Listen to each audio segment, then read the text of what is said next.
stories about their loved ones before the court today and addressing the evil killer who took 4 precious souls. We are so sorry for the grief and the pain you have experienced at the hands of such a vicious and evil killer. Our nation grieves with you, and we will never forget the precious souls who were lost in this horrific act of evil. If it were up to the president, he would have forced this monster to publicly explain why he chose to steal these innocent souls. May God bless and watch over everyone affected by this unimaginable tragedy, especially the parents who lost their children. Let me begin with a few scheduling items off the top. Later this afternoon, President Trump will deliver the keynote address at the Winning the AI Race Summit here in Washington, D.C. President Trump believes it is non-negotiable that the United States wins the AI race, which is why today, President Trump will announce a bold and comprehensive AI action plan to sustain and enhance America's global AI dominance. Under President Trump's leadership, our country will lead the world in AI to secure a brighter future for all Americans, massively grow our economy, and protect our national security. The president will also sign 3 executive orders at the event this afternoon. On Friday morning, President Trump will travel to Scotland for a working visit that will include a bilateral meeting with Prime Minister Starmer to refine the historic U.S.-UK trade deal. On the topic of trade, yesterday, President Trump accomplished something no other president has ever achieved. The president secured and announced 3 major trade deals with the Philippines, Indonesia, and Japan, all in one day. President Trump is finally putting a stop to our country getting ripped off. As a result of the president's successful negotiating tactics, many foreign markets are now being opened to American industries for the very first time, and harmful trade barriers are being broken down. Thanks to President Trump, these countries around the world are agreeing to open their markets to American-made products and goods for the first time, which will lead to a boom in sales and profits for American businesses right here at home. As President Trump said, he will only lower tariff rates if a country agrees to open their market to American-made products. If not, they will continue to face tariffs and pay a steep price to do business in the United States of America, which remains the best market on the face of the planet. Also this week, the president officially marked 6 months here at the White House.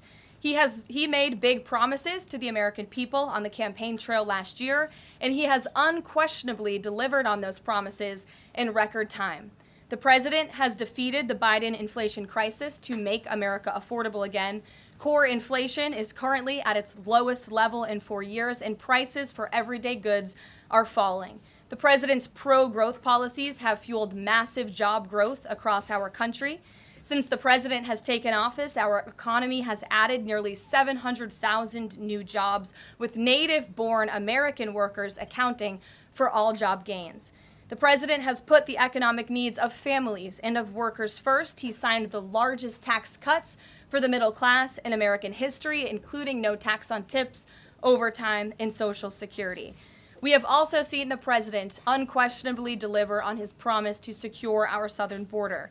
He has ended Biden's illegal alien invasion, and for 2 months in a row, 0 illegal aliens were released into our country. The president has also, as you all know, initiated the largest mass deportation campaign in American history.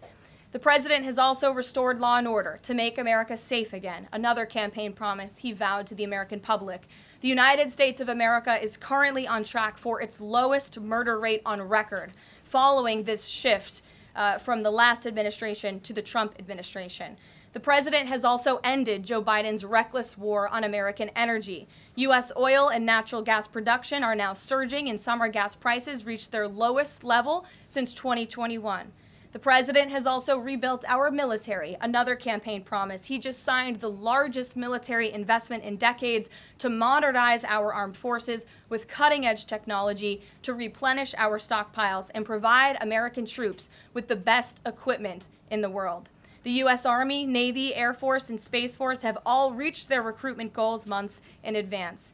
The president has restored America's standing on the world stage, brought back peace through strength, and brokered numerous peace agreements to end wars. Again, all of this in just 6 months. He obliterated Iran's nuclear program to end the war between Israel and Iran, got NATO members to raise their defense spending to 5% of GDP, and secured a ceasefire between India and Pakistan, as well as brokering a historic agreement between Rwanda and the Democratic Republic of the Congo.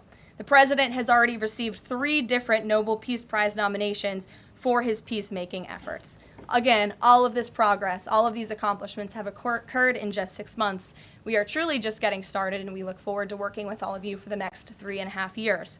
On another matter, over the past few days, Director of National Intelligence Tulsi Gabbard has unveiled shocking new evidence that former President Barack Obama and top aides in the Obama administration conspired to subvert President Trump's 2016 election victory and undermine the democratic will of the American people. While publicly pretending to engage in a peaceful transfer of power, in private, former President Obama went to great and nefarious lengths to try to sow discord among the public and sabotage his successor, President Trump. The new evidence released by the Director of National Intelligence, who is here with me today, confirms that the Obama administration manufactured politicized intelligence, which was later used as the justification for baseless smears against President Trump in an effort to try to delegitimize his victory before he even took the oath of office. The truth is that President Trump never had anything to do with Russia, and the Russia collusion hoax was a massive fraud perpetuated on the American people from the very beginning. And the worst part of this is Obama knew that truth, and so did all of the other corrupt officials involved in this scam, including former CIA Director John Brennan, former Director of National Intelligence James Clapper, former FBI Director James Comey, former Deputy Director Andrew McCabe, and many others. Director of National Intelligence Gabbard's report further confirms what we already knew. There was no collusion, no corruption, except on the part of Barack Obama and the weaponized intelligence agencies at the time. The Russia hoax was a blatant lie, all ginned up by Democrat political operatives that were signed off on by then President Obama and leaked to the news media to launch a years-long witch hunt against President Trump and his first administration. Allies of the president, including his own son, Donald Trump Jr., were disgustingly smeared as Russian assets, and some even had their lives destroyed because of this vicious lie. The president's first 2 years in office had this fake distraction hanging over it, and endless resources, time, and political capital were spent having to debunk these lies from the highest levels of our government. Now, nearly 10 years later, thanks to the declassification of documents by Director Gabbard, the truth has finally come to light. And this truth vindicates President Trump, his family, and his many allies and associates who were smeared with defamatory lies. President Trump was right from the beginning about all of this, and we are grateful that justice can be served. Now, we have even more damning evidence implicating those who tried to sabotage a duly elected president and did grave material harm to our republic. Thanks to additional important work done by CIA Director Ratcliffe, Committee Chairman Rick Crawford over the past few months, a newly declassified 2020 report prepared by the House Permanent Select Committee on Intelligence, which DNI Director Gabbard has declassified, found that the intel community did not have any direct information that Russian President Vladimir Putin wanted to help elect President Trump in 2016. And in fact, Russia was actively preparing for a Hillary Clinton victory. But at the unusual direction of Barack Obama at the time, the intel community published implausible intelligence suggesting otherwise. Why? To sabotage the incoming president. This is truly one of the greatest political scandals in American history. And reporters at legacy outlets, some of which are sitting in this room today, like the New York Times and the Washington Post, were ridiculously awarded Pulitzer Prizes for their perpetuation of this hoax. It's well past time for those awards to be stripped from the journalists who receive them. It is not journalism to propagate political disinformation in service of the Democrat Party and those in the intelligence community who hand over out of context and fake intelligence to push a false political narrative. I will now pass it over to the Director of National Intelligence, Tulsi Gabbard, to speak more about all of this, and then we will open it up for questions afterwards. Tulsi, thank you for being here. Thank you very much. Good afternoon. At President Trump's direction and with the support and coordination with the House Intelligence Committee Chairman Rick Crawford, today we've released a declassified Oversight Majority Staff report that was produced in September of 2020. The stunning revelations that we are releasing today should be of concern to every American. This is not about Democrats or Republicans. This has to do with the integrity of our democratic republic and American voters having faith that the votes cast will count. There is irrefutable evidence that detail how President Obama and his national security team directed the creation of an intelligence community assessment that they knew was false. They knew it would promote this contrived narrative that Russia interfered in the 2016 election to help President Trump win, selling it to the American people as though it were true. It wasn't. The report that we released today shows in great detail how they carried this out. They manufactured findings from shoddy sources. They suppressed evidence and credible intelligence that disproved their false claims.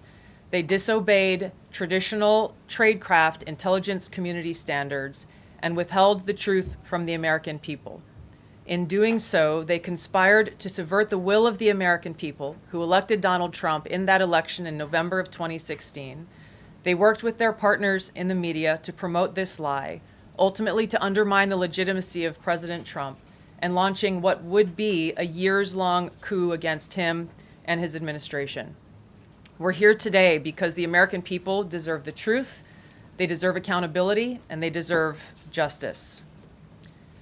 The records that we released on Friday that were ODNI records, Senator Chuck Grassley's release on Monday of what is known as the Clinton Annex, which was an appendix to the Department of Justice Office of Inspector General's 2018 report, as well as the House Intelligence Committee's majority oversight report that we're releasing today, all come back to and confirm the same report. There was a gross politicization and manipulation of intelligence by the Obama administration intended to delegitimize President Trump even before he was inaugurated, ultimately usurping the will of the American people. I'm going to go over the key findings from the House Intelligence report, which investigated the claims that were made by an intelligence community assessment ordered by President Obama and published in January of 2017. First, Putin's principal interests relating to the 2016 election were to undermine faith in the U.S. democratic process, not show any preference of a certain candidate. In fact, this report shows Putin held back from leaking compromising material on Hillary Clinton prior to the election, instead planning to release it after the election to weaken what Moscow viewed as an inevitable Clinton presidency.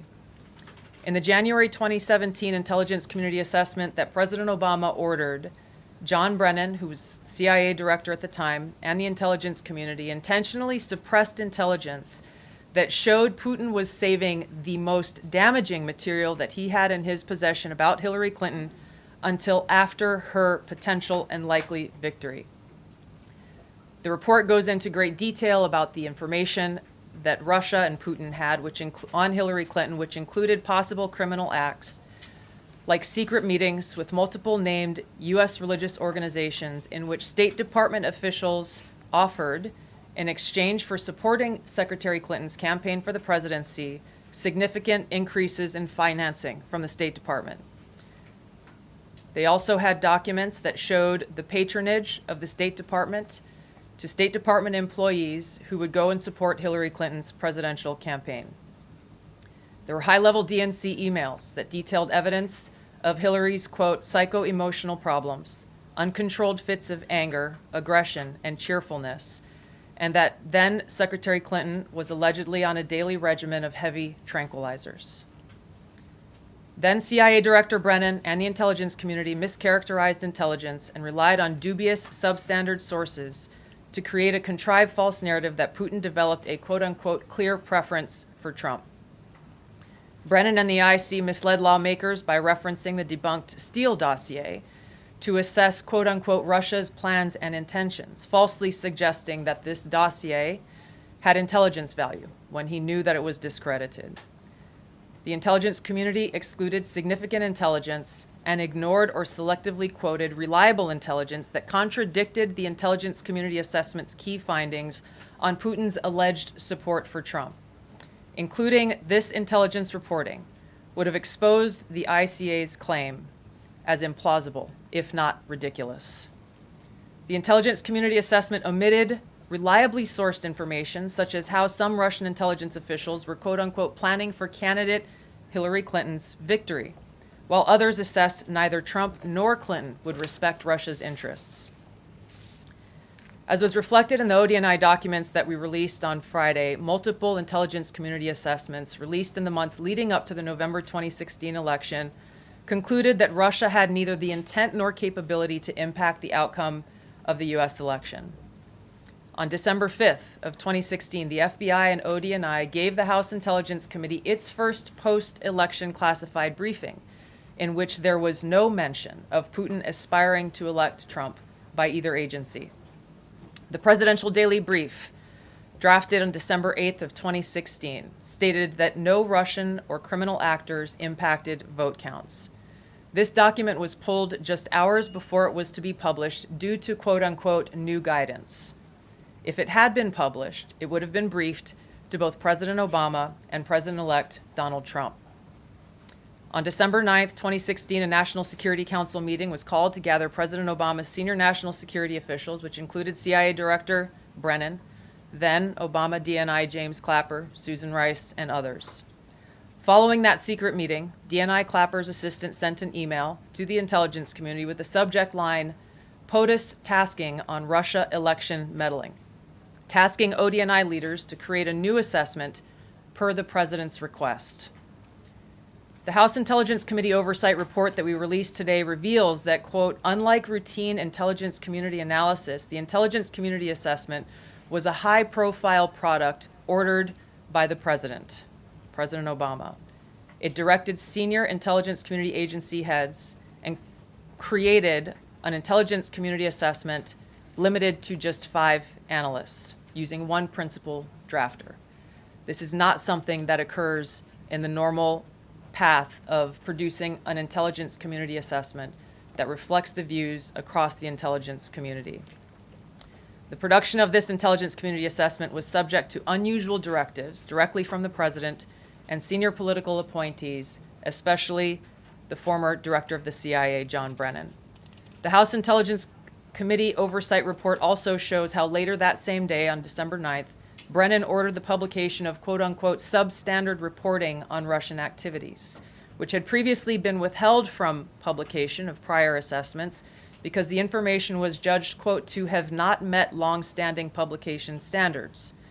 Some of the information later used in the Obama-ordered assessment over the objections of veteran CIA officers was, quote-unquote, unclear or from unknown sources. The Intelligence Committee's Oversight Report reveals that CIA Director Brennan overruled senior CIA officers who challenged the Obama-ordered intelligence assessment, stating, quote, we don't have direct information that Putin wanted to get Trump elected. Yet, the Obama-directed assessment was published on January 6, 2017, which explicitly stated, quote, we assess Putin and the Russian government aspired to help President-elect Trump's election chances when possible by discrediting Secretary Clinton and publicly contrasting her unfavorably to him, end of quote. The CIA and FBI, then led by John Brennan and James Comey, expressed high confidence in this judgment, while the NSA expressed moderate confidence. Yet, as the report we released today shows, the ICA, the Intelligence Community Assessment, did not cite any report where Putin indicated helping Trump win was an objective. The opposite is true. With regards to the Steele dossier, we now know that one of the source documents that the Obama administration used in the creation of this intelligence assessment in January of 2017 was none other than the discredited, unverified Steele dossier. The House Intel report states, quote, contradicting public claims by then CIA Director Brennan that the dossier was not in any way incorporated into this intelligence assessment. The dossier was referenced in the intelligence assessment's main body text and further detailed in a 2-page assessment annex. John Brennan lied And he denied using this dossier in this intelligence assessment that President Obama ordered because he knew it was discredited. It was a politically motivated, manufactured document. He directed senior CIA officials to use it anyway.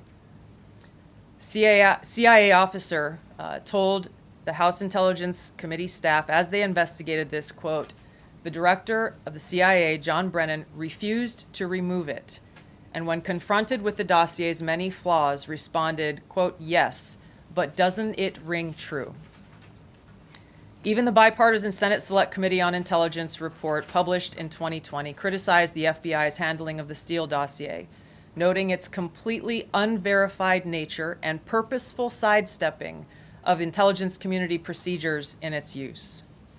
Now, President Obama, Hillary Clinton, John Brennan, James Clapper, James Comey, and others, including their mouthpieces in the media, knowingly lied as they repeated the contrived narrative that was created in this January 2017 intelligence community assessment with high confidence as though it were fact.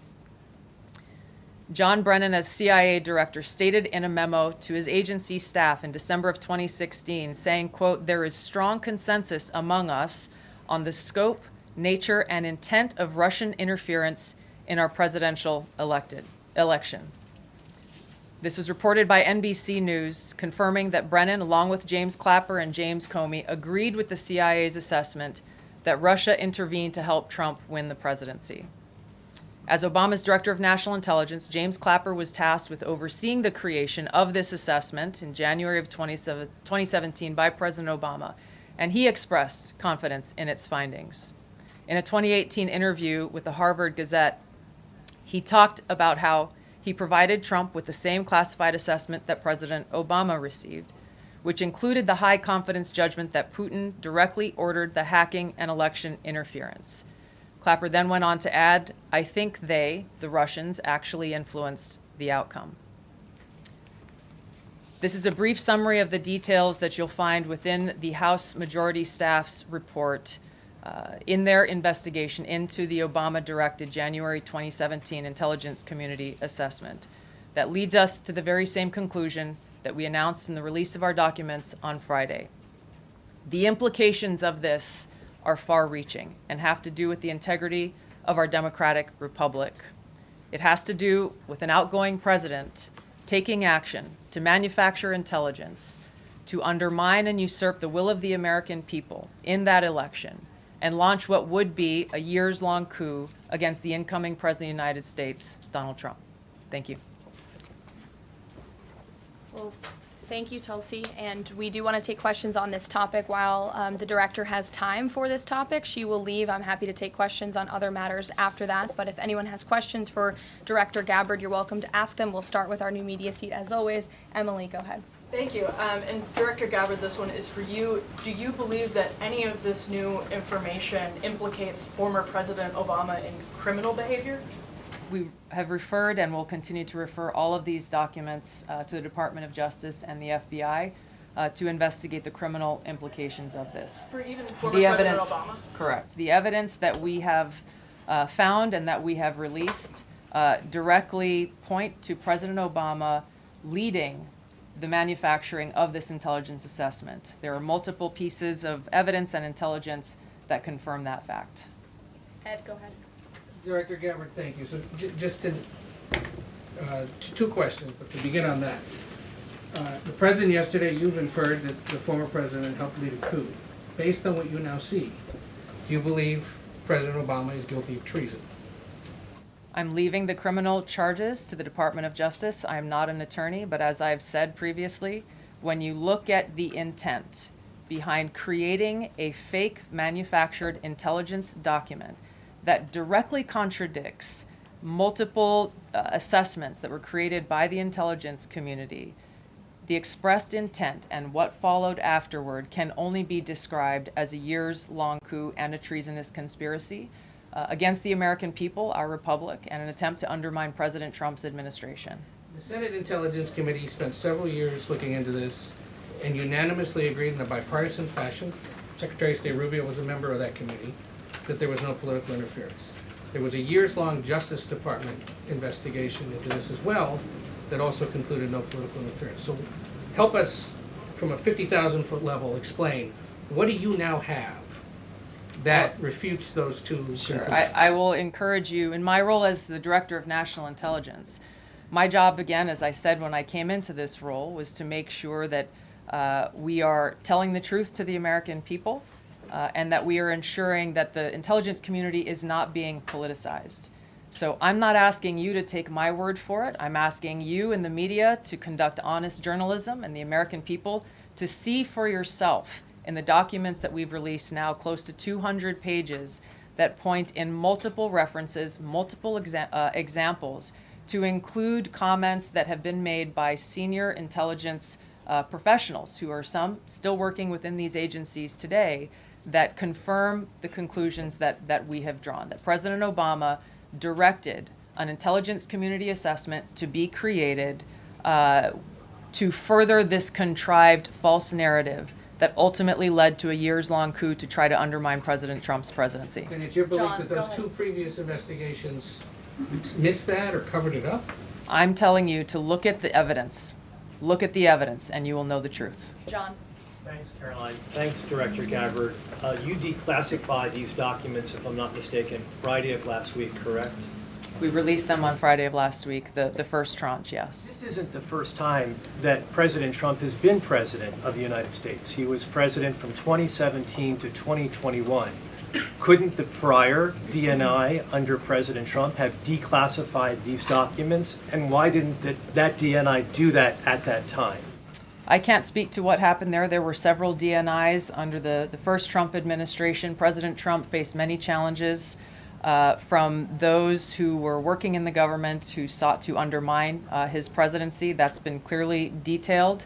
What I can speak to is the fact that this was one of the first things that we started to investigate here within this Trump administration and have released the results upon the conclusion of our investigation. And then my second question has to do with what intelligence agencies around the world have said about Russia, that they have tried to influence elections in the United States, in France, in Germany, in the UK. Do you disagree with that? Do you believe that Russia is a bad actor as it relates to trying to influence elections? I'll point back to the intelligence that President Trump has ordered declassified, that we have declassified and released, that the intelligence reflects Russia's motives were to try to sow discord and chaos within the U.S. election, which is a clear distinction from showing a preference for or against a specific candidate, which is what the Obama manufactured intelligence document alleges, that Russia preferred Donald Trump and tried to help Donald Trump get elected. Again, going back to the most important point here, with the intent to undermine the legitimacy of President Trump's election and therefore subvert the will of the American people who chose to send him to the White House. Reagan. Thanks, Caroline. Director Gabbard, Reagan Reese with the Daily Caller. You laid out that the documents revealed that the Obama administration did not publish a December 2016 presidential daily briefing that demonstrated that Russia did not steal the election. Trump was receiving these briefings at the time because he was president-elect. Are you of the view that that information was kept out of the briefing because then President-elect Donald Trump would have seen it? I don't have any documents that speak to exactly what the new guidance was that was given as the reason for pulling that document, which, by the way, still has never been published until we released it last week, Friday. One could assume that they didn't want President Trump to see a document that came from the intelligence community that would contradict the Russia hoax narrative that began through the Hillary Clinton campaign with the Steele dossier. One more. Maybe either for you or Caroline. The president said yesterday that Obama committed treason.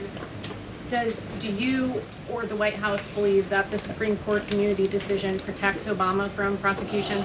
Look, I can speak to the president's feelings on this matter. He spoke to all of you yesterday in the Oval Office, but I also spoke to him about this morning.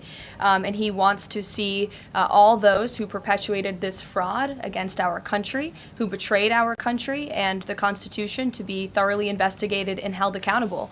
And it's been 10 years of this. And I would just add, based on everything the director has said and declassified, all of you in this room should go through it and take a look at this report and review the intelligence, because because unfortunately that hasn't happened. And many of the people who perpetuated this hoax, Clapper, Andy McCabe, James Comey, and many others, have been hired by major networks in this room to go on television and continue to spew these lies, knowing that they are lies. And if you all recall, just flashback to 2016 and the years after, the entire Trump 1 presidency was embroiled in this scandal that was perpetuated by the Democrat Party. And you had major Democrat Party officials in this city, namely Adam Schiff, Hillary Clinton, Elizabeth Warren, who went on television and told the American people, Donald Trump is an asset of Russia. It was a lie. They always knew it. Hillary Clinton herself said that President Trump would be a puppet for Putin. Senator Tim Kaine at the time called President Trump Vladimir Putin's defense lawyer. Adam Schiff stated, and one of the worst things a lawmaker can do is to tell the American people, I know something you don't know, it's just classified and I can't tell you. And that's what he said. I can tell you that the case is more than that. I can't go into the particulars, but there is more than circumstantial evidence now. And not enough people in this room, not enough journalists in this country pushed Adam Schiff to say, what are you talking about? What evidence do you have? Everybody just ran with the lies, and it led to impeachments. It led to the division of our country. Unfortunately, so many Americans, from listening to outlets in this room, believed in these lies. And it's a complete scam, and it's a scandal, and the president wants to see accountability for that. Phil. Thank you. Question for Director Gabbard. A spokesperson for former President Obama said in a statement earlier this week, quote, nothing in the documents issued last week undercuts the widely accepted conclusion that Russia worked to influence the 2016 election but did not successfully manipulate any votes. How do you respond to critics like former President Obama and also others on the Hill who say that the administration is conflating apples and oranges here, conflating allegations of actual hacking of voter machines and allegations of interference generally? I think it's a disservice to the American people that former President Obama's office and others who are criticizing the transparency that is being delivered by releasing these documents. They are doing a disservice to the American people and trying to deflect away from their culpability in what is a historic scandal and negative action towards the American people and our democratic republic. The answer to that statement can very clearly be found throughout all of the documents that we have released. Again, showing that Russia has took action to try to sow discord in the election, but showed no preference for or against any singular candidate.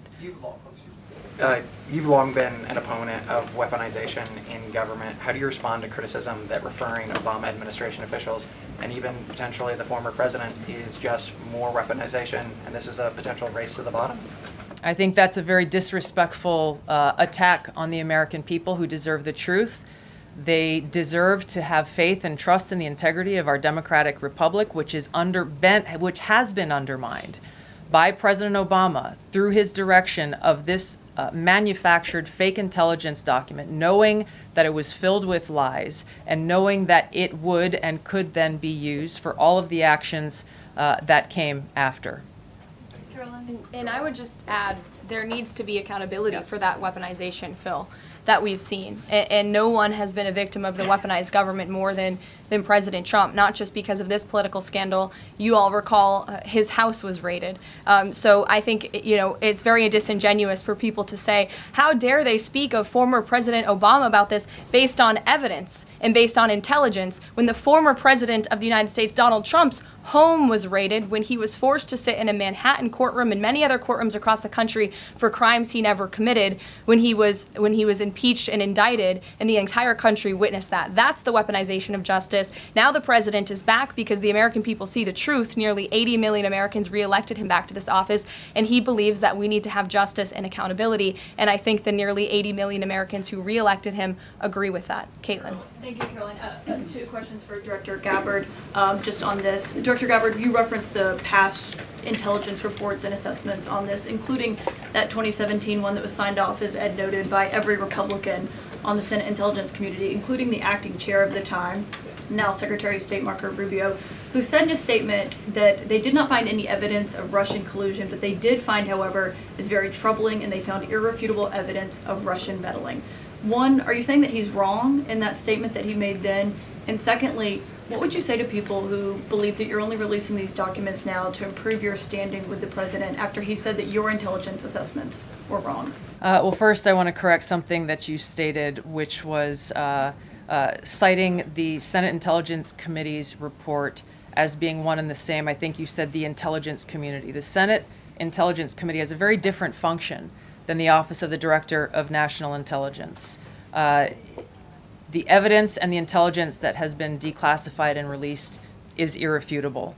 I'm going to let Caroline speak to Secretary Rubio. I'll speak to both questions. First, on Secretary Rubio, he put out a statement in 2020 following that Senate Intelligence Committee report, and he said what they found is troubling. We found irrefutable evidence of Russian meddling, which the Director of National Intelligence just confirmed for all of you, that Russia was trying to sow distrust and chaos. But what's the outrage in this that Secretary Rubio did not say at the time, the Democrats were saying at the time, is the fact that the intelligence community was concocting this narrative that the president colluded with the Russians, that the president's son was holding secret meetings with the Russians, all of these lies that were never true. And he also said at that time, we discovered deeply troubling actions taken by the FBI under Comey, particularly their acceptance and willingness to rely on the Steele dossier without verifying its methodology or sourcing. The Steele dossier that many outlets in this room ran as the gospel truth, and it was cooked up and paid for by the Clinton campaign.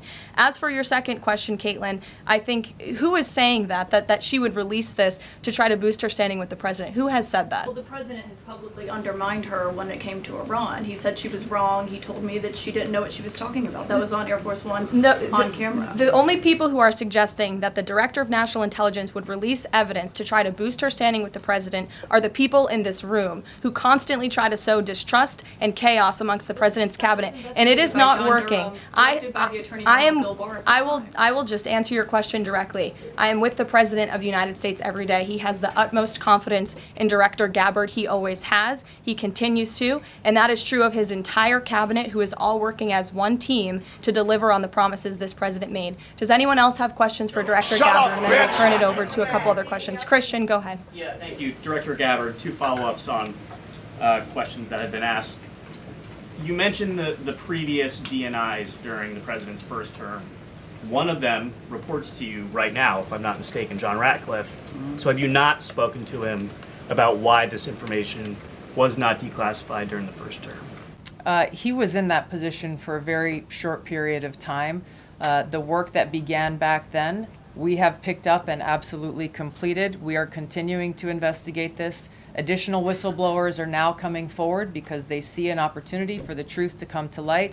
And as Caroline said, for real accountability to be brought forward. The accountability is the essential part of this. We can show the truth, reveal the truth.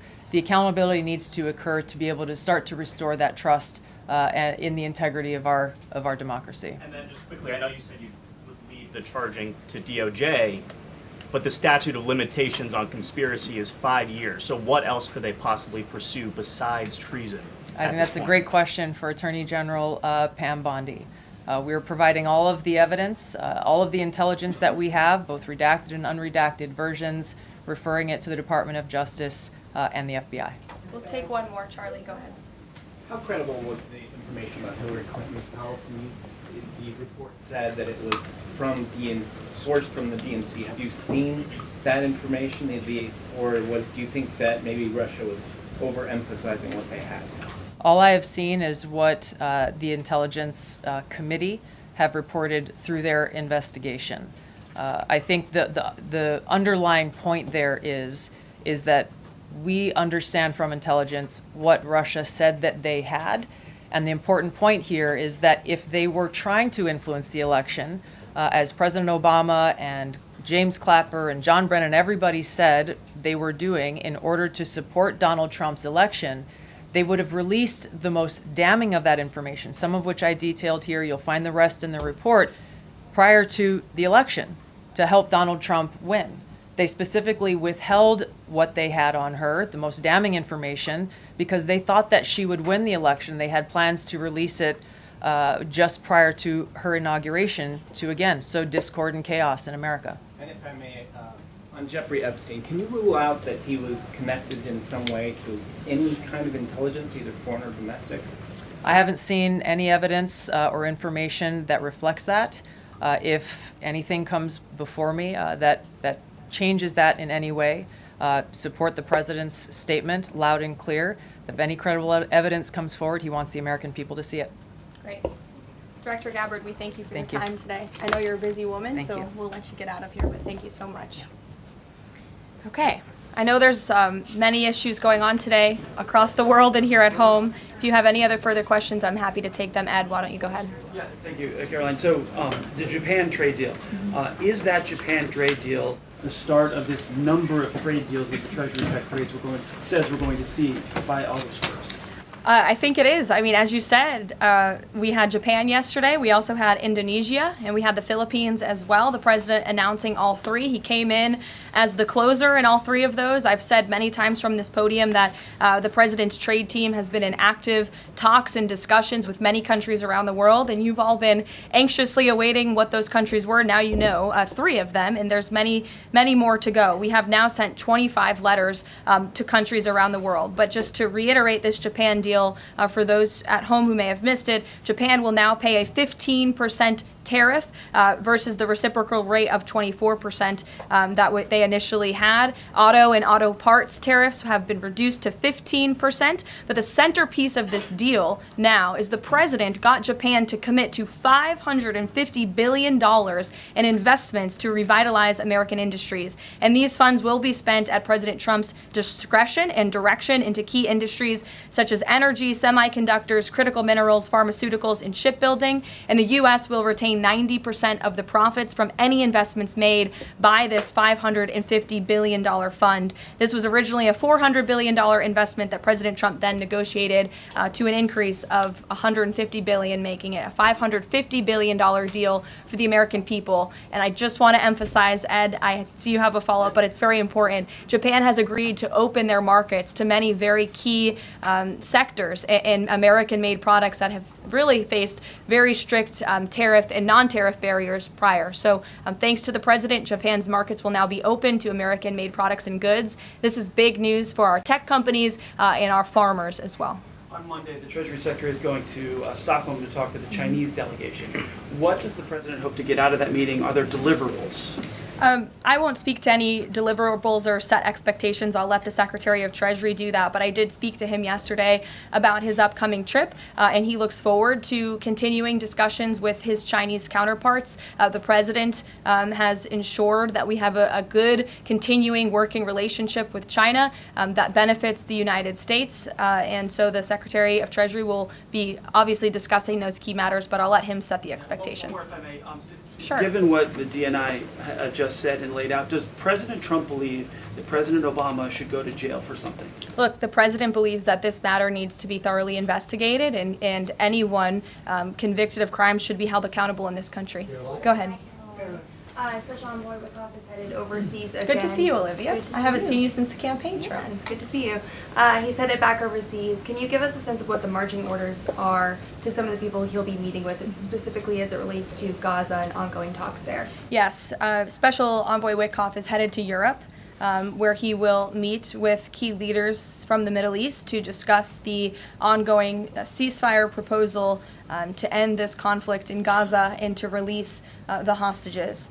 These are very sensitive negotiations that are currently taking place. I spoke to Special Envoy Wickoff last night about them. I will let him speak further on the matter, but the President and Special Envoy Wickoff has made the administration's goals clear. We want this ceasefire to happen as soon as possible, and we want these hostages to be released. Go ahead. Carolyn, a Florida federal judge has refused to allow the Epstein grand jury materials to be released. Does the president want the administration or Department of Justice to appeal that ruling? That was just breaking as the director and I were coming out here, so I haven't had a chance to talk to the president about it. I understand there are 2 other requests from the Department of Justice that are ongoing, but I'll let this president speak to whether he wants to see an appeal. And the Department of Justice, I'm sure, can give you a statement on that as well. And is he supportive of the effort to talk to Ghislaine Maxwell? I know that Todd Blanchard mentioned that earlier this week. The president spoke to this yesterday, and he said he thinks it's an appropriate idea. Kelly.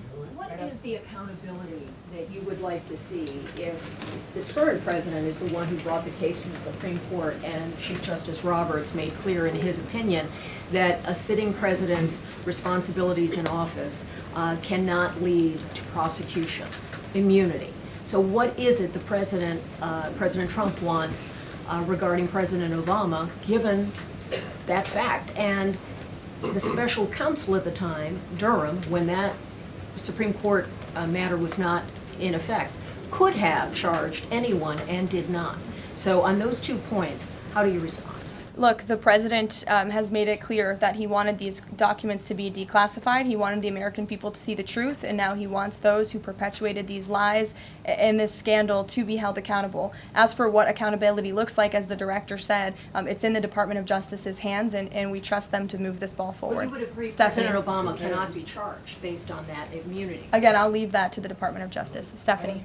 In light of the Japan deal, are sectoral tariffs now up for negotiation with trading partners? And in a similar note, are these negotiators asking for investment funds, sort of like what Japan had agreed to?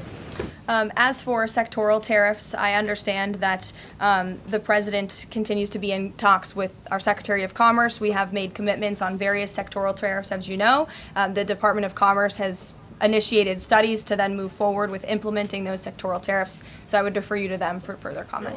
Meredith. I wanted to ask if the White House has any update on the Commerce Department employee who's been detained or banned from exiting China, and if there are any efforts to get him out. I can assure you and the American people that the administration is actively monitoring the situation and engaged, but typically we don't comment on individual cases like this as we are sorting them out. Sure. Yes. Behind you, Dr. Harper, sorry. Go ahead, to the lady sitting down in the blue. Yes. Okay. What's your name? What's your name? My name is Caroline also. Caroline Boda with the Center Square. Great. So Republicans in the Senate today said that they are pulling back on legislation to impose sanctions on Russia after the president said he wants to act unilaterally. Can you elaborate on what the president intends to do? Look, the president has been in very close communication with his friends in the Senate, particularly Senator Lindsey Graham, on this issue. But the president has always maintained, he's the commander-in-chief and the president for a reason, and he has been deeply involved in this conflict since the beginning. And so any decisions that are made with respect to sanctions, the president wants to reserve that authority and that right to himself. Jasmine. Thanks, Caroline. 2 questions for you. The first on AI. Does President Trump support federal agencies contracting with Elon Musk's AI company? I don't think so, no. Okay, so he would want the DOJ to then cancel the contract with Grok. I'll talk to him about it, yes. And my second question, just, obviously the developments with the Epstein case with the judge, but I wonder, has the White House counsel, the DOJ explored any other documents that could be released to the public that don't have to do with that grand jury testimony? To my knowledge, the Department of Justice has moved forward with the request to unseal that grand jury testimony, and as you know, they have also moved forward with interviewing Ms. Maxwell, which I believe will be taking place very soon. Go ahead. Sure. Thanks, Caroline. I have a question about Paul Ingracia, the OSC nominee who faces a Senate committee hearing tomorrow. Tom Tillis said that he wouldn't vote for Ingracia if a vote came to the Senate floor. 24 worker advocacy groups have said that they don't support his nomination. What is the White House planning to do to sort of turn the tide or convince legislators that they should vote for him? The White House is always in communication with members of both the Senate and the House, and we stand by the president's nominees. Sure. In connection with the Mueller investigation, a grand jury indicted 13 Russians. President Putin has said he will never extradite those men. Given the new information that Ms. Gabbard has found, what's the administration's position on that case? Should those charges be dropped? I don't have an update for you on that case, but I'll check in with the National Security Council and our team will get you something. Sure. Thank you so much. So Fannie Willis and Jack Smith separately, they both charged President Trump with conspiracy to defraud the United States and a conspiracy to overturn the 2020 election.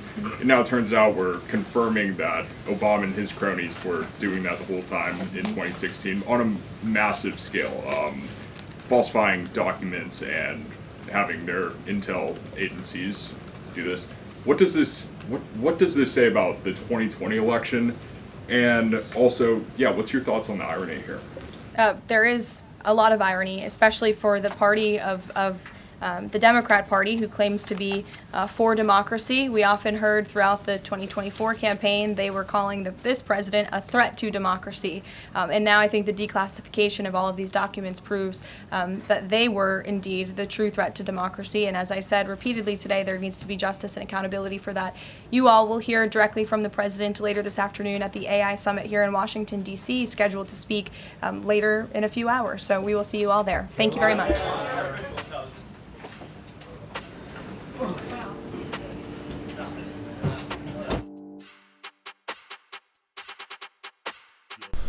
All right.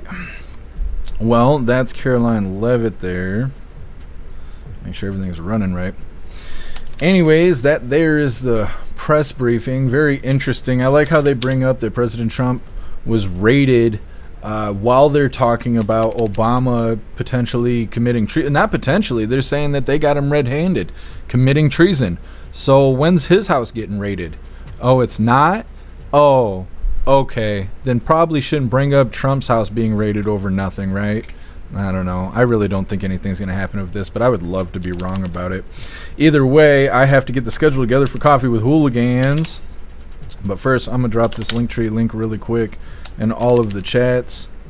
Then we will be wrapping things up, but we'll be live again in a couple hours with Coffee with Hooligans. Grinch's brother, sounds awesome. Meta, grand jury testimony isn't going to tell us shit, just being honest here. I would like to know if we're even going to get it.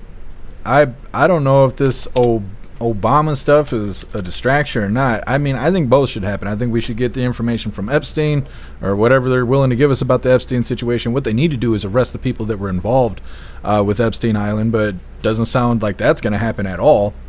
And then Obama treason and this, that, and the other, and everybody should be on the edge of their seat waiting for these arrests to happen and blah, blah, blah, blah, blah. Meanwhile, nothing's going on. Nothing's going on. Like, where is Obama? He's out there telling young men that they need gay men in their life to teach them sympathy and empathy. I don't know. It doesn't seem like he's too worried about it. Either way, there is the Linktree link where all of my links are listed. So if you'd like to make donations, join membership programs, or purchase any merch, would really appreciate it. All of your guys' contributions keep us running every day except for Sunday, because we've got to have a day to recharge those batteries. Definitely go join Discord. Discord is our free hooligan community. It's the best way to be notified every single time we go live. The hooligans are there keeping the conversation going 24/7, and we have 2 news boards to keep you up to date with everything going on around the world. So definitely go join Discord. If you're feeling real saucy, go join jeffmaclive.com. Over on the website, it is the best way to experience the live. Our built-in chat has more ability than any other platform. You can post memes and GIFs and custom emojis and links and all kinds of stuff right there while watching the live. You will also have access to Hooligans Alley, which is our private social media area. You'll have access to the forums, the arcade, and our advanced messaging system with the built-in group chats. So definitely go get yourself a membership for jeffmaclive.com. It's the home of the hooligans. Like I said, I'm going to get the schedule together really quick for Coffee with Hooligans. We will be back in a couple hours. If you're new here, please follow or subscribe or whatever it's called on the platform you're currently watching, because we go live every day except for Sunday, and we're always doing fun stuff. So definitely follow or subscribe. I'll see you hooligans in a couple hours. Like I said, getting the schedule together as quickly as I can. I appreciate all of you guys being here. I'll see you soon.